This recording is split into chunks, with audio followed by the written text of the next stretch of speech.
Hello বন্ধুরা, কেমন আছো সবাই? আশা করি সবাই খুব ভালো আছো। তো চলো আজকে তোমাদের সাথে আরেকটি নতুন ভিডিও শেয়ার করছি। তো আজকে আমি তোমাদের সাথে শেয়ার করব আমি উইকলি কীভাবে স্কিন কেয়ার করি। তো সেটাই তোমাদের সাথে শেয়ার করব। আমি এতটাই ল্যাদখোর আর এতটাই শীতকাতুরে যে ঠান্ডা পড়লে না আমি ঠিকঠাকভাবে স্কিন কেয়ার করতে ভুলেই যাই, ইচ্ছেই করে না। তো সেই কারণে উইকলি একটা ঠিকঠাক স্কিন কেয়ার করা দরকার। তো আজকে দেখলাম সকালে উঠেই খুব রোদ উঠেছে। তো ভাবলাম না ঠিক আছে আজকেই স্কিন কেয়ারটা করে ফেলা যাক। তো ভাবলাম তোমাদের সাথেও শেয়ার করি। তো ফার্স্টেই আমি ফেসটাকে ক্লিন করব ফেস ওয়াশ দিয়ে। তো এখানে ফেস ওয়াশের জন্য আমি ইউজ করব মার্কেটিংয়ের একটি লোকাল হার্বাল ফেস ওয়াশ। তো ফেস ওয়াশটা আমি খুব কিছুদিন হলো ইউজ করছি, খুব ভালো রেজাল্টই পেয়েছি, খুব একটা খারাপ না। তো এটা দিয়েই আমি আমার ফেসটাকে ক্লিন করব। তো ফেস ওয়াশটা আমি ইউজ করছি একটি ফেস ওয়াশ টুলস দিয়ে। এটা আমি অ্যামাজন থেকে কিনেছিলাম ফেস ওয়াশ ইউজ করার জন্য। কিন্তু বিশ্বাস করো 10 বার ইউজ করলে আমি 8 বারই হাত দিয়ে ইউজ করি। খুব বেশি হলে ম্যাক্সিমাম 1 থেকে 2 বার আমার যখন খুব ইচ্ছা হয় তখন আমি এটা ইউজ করি। খুব ভালো রেজাল্ট পাওয়া যায়, কিন্তু আমি ইউজ করতে ভুলেই যাই। তো দেন আমি ফেসটাকে স্ক্রাব করব। আর স্ক্রাবারের জন্য আজকে ইউজ করব আমি প্লামের একটি স্ক্রাবার। এগুলো স্মিটেন থেকে নেওয়া প্রোডাক্ট ছিল। তো অনেক দিন ধরে ইউজ করা হয় না, তো ভাবলাম এই প্রোডাক্টগুলোই ইউজ করি আজকে। অনেক স্ক্রাবার জমে গেছে, তো শেষ তো করতেই হবে বলো, এর জন্য আজকে আমি স্ক্রাবারটা ইউজ করছি। প্লামের স্ক্রাবারে খুব ভালো একটা রেজাল্ট দেয় এবং এটি অল স্কিন টাইপ। তোমরা অবশ্যই স্ক্রাবারটা ট্রাই করতে পারো।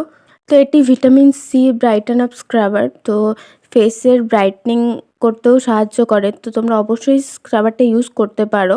তো এরপর আমি 4 থেকে 5 মিনিট স্ক্রাব করার পর খালি জল দিয়ে ফেসটাকে ক্লিন করে নেব। দেন আমি ফেশিয়াল হেয়ারগুলোকে রিমুভ করব। তো ফেশিয়াল হেয়ারগুলোকে রিমুভ করার জন্য এখানে আমি একটি ফেশিয়াল রেজার ইউজ করব, আর সাথে ইউজ করব নেচার্সের একটি অ্যালোভেরা জেল। তো ফেশিয়াল হেয়ারের সাথে সাথে আমার আইব্রোর আশেপাশেও কিছু আইব্রোটা প্লাক করা আছে, আর আইব্রোর আশেপাশেও কিছু এক্সট্রা হেয়ার গ্রোথ হয়েছে। তো সেগুলোকেও আমি আজকে ফেশিয়াল রেজার দিয়ে রিমুভ করে ফেলবো। তো এখানে আমি অ্যালোভেরা জেল ইউজ করছি। তোমরা যে কোনো জেল বা ফেশিয়াল অয়েল যে কোনো কিছু ইউজ করতে পারো ফেশিয়াল হেয়ার রিমুভের ক্ষেত্রে। বাট ফেশিয়াল হেয়ার রিমুভের ক্ষেত্রে ফেশিয়াল রেজারটাকে খুব ভালোভাবে ক্লিন করে নেবে, কারণ না হলে র্যাশেস হয়ে যেতে পারে। ফেশিয়াল রেজারটা ইউজ করার পরেও তোমরা সেটাকে ঠিকঠাক প্রসেসে যদি ক্লিন করে রাখো, সেই ফেশিয়াল রেজারটাকে 6 থেকে 7 বার ইউজ করতে পারবে। দেন আমি এবার ফেসে একটা প্যাক লাগাবো। তো প্যাকের জন্য আমি এখানে ইউজ করব একটি উপটান ফেস প্যাক। তো এটি স্কিনের জন্য খুব ভালো এবং আমার তো এটা ইউজ করতে খুব ভালো লাগে। তোমরা এই ফেস প্যাকটাকে যে কোনো বাড়িতে যেটা অ্যাভেলেবেল আছে সেরকম যে কিছু দিয়েই ইউজ করতে পারো। রোজ ওয়াটার হোক বা টক দই বা দুধ, কাঁচা দুধ, যে কোনো কিছু দিয়ে ইউজ করতে পারো। কিন্তু আনফর্চুনেটলি আমার কাছে এখন কিছুই অ্যাভেলেবেল ছিল না, তাই আমি পিওর শুধু জল দিয়ে ইউজ করছি। তো জল দিয়েও তোমরা ইউজ করতে পারো। তো আমি প্যাকটাকে খুব ভালোভাবে একটি ব্রাশের সাহায্যে স্কিনে ভালোভাবে অ্যাপ্লাই করে নেব। দেখো কত রোদ উঠেছে, তাও আমার ঠান্ডা যায়নি, তাই আমি সোয়েটার পরেই ভিডিও বানাচ্ছি। তো 5 থেকে 6 মিনিট রাখার পরেই আমি প্যাকটাকে তুলে নেব। হালকা শুকোনোর পরেই, আমি প্যাকটাকে খুব বেশি শুকোই না, তাহলে স্কিনে যেহেতু উইন্টার সিজন স্কিনের টান পড়ে, তাই আমি হালকা শুকোনোর পরেই সেটাকে খুব ভালোভাবে ক্লিন করে নেব।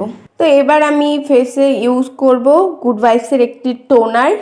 দেন আমি ইউজ করব একটি গুড ভাইবসের রোজ হিপ সিরাম। এটা আমার অলমোস্ট ফেভারেট একটি সিরাম।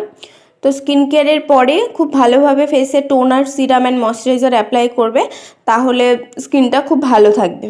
তো এবার আমি সিরামটাকে খুব ভালোভাবে ফেসে হালকা হাতে অ্যাপ্লাই করে নেব। তার 5 থেকে 7 মিনিট পর আমি ফেসে ইউজ করব একটি ময়শ্চারাইজার। তো ময়শ্চারাইজার ইউজ করাটা এখানে স্ক্রিপ্ট হয়ে গেছে, আমি ভিডিও করতে ভুলে গেছিলাম।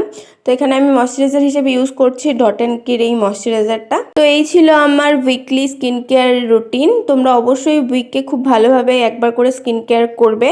তো আজকের ভিডিওটা এখানেই শেষ করি। তো চলো খুব তাড়াতাড়ি দেখা হবে নেক্সট ভিডিওতে। ততক্ষণের জন্য চ্যানেলটিকে সাবস্ক্রাইব করে দিও। টাটা বন্ধুরা।